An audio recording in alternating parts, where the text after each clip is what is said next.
We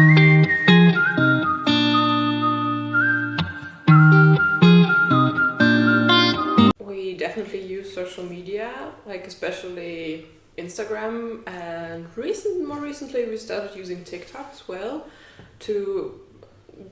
TikTok is more of an international approach. It's not so much about getting people who are already in the area involved, but more so reaching out and potentially finding people who are interested in like maybe scholarship programs or who are maybe young professionals and who want to join the Yiddish community. Like by talking about it, talking to students, having connections in like some migrant communities who might be interested in doing something here.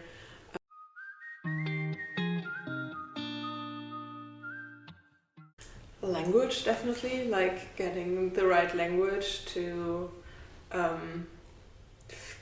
feel a connection to young people, or especially to young migrants.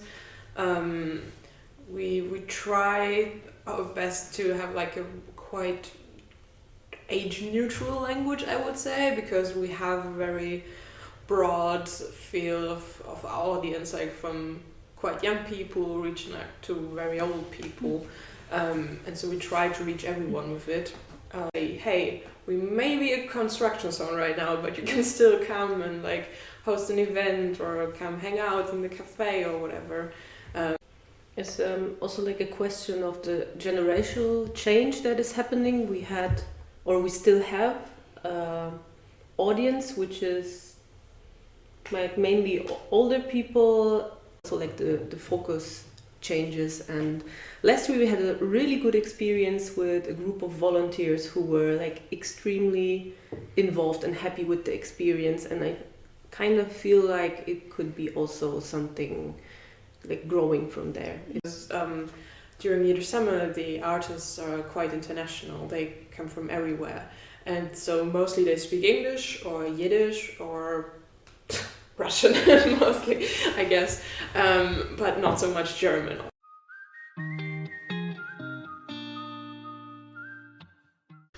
Just recently we were talking about how we can be more present in the city and reach more people, and also people we may have lost during time, and say, hey, we're Oma, and come to us if you want to do something, if you want to have fun, if you want to be part of the community. And also working with like local partners. Also try to approach like areas also outside of the city center.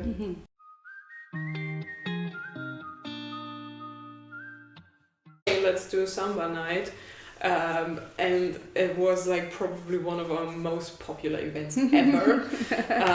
The cafe was so full you really literally couldn't move, but it was really fun always, and then just COVID happened and we stopped, and now we suddenly new people were like, hey, let's do samba again, and like last weekend I think the first samba night was, and I wasn't there unfortunately, but I heard that the spirit was the same as before, and also there were always a lot of like internationals there who really enjoyed to experience this again and find a space where they can play music and dance and sing, and that's always really lovely.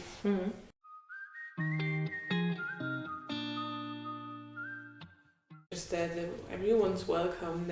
We try to also do everything in a respectful way, like not doing cultural appropriation or anything, but inviting the people to showcase their own culture. And it's a process. Yes. And sometimes it needs for like a series of events or like to get established.